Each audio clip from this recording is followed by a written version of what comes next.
Marco Montresor, allenatore juniores nazionali dell'Este. Marco, siete tra le 12 squadre in Italia finaliste campionato juniores. Raccontaci questa emozione.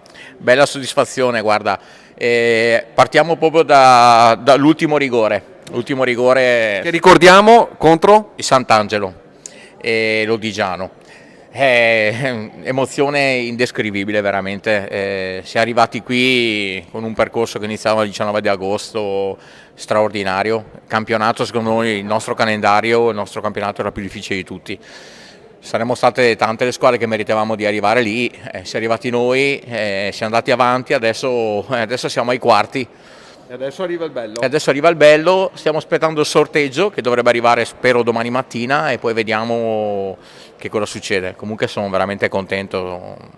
Una curiosità, ho visto girare sui social un reel, un video di un certo Alessio Cerci.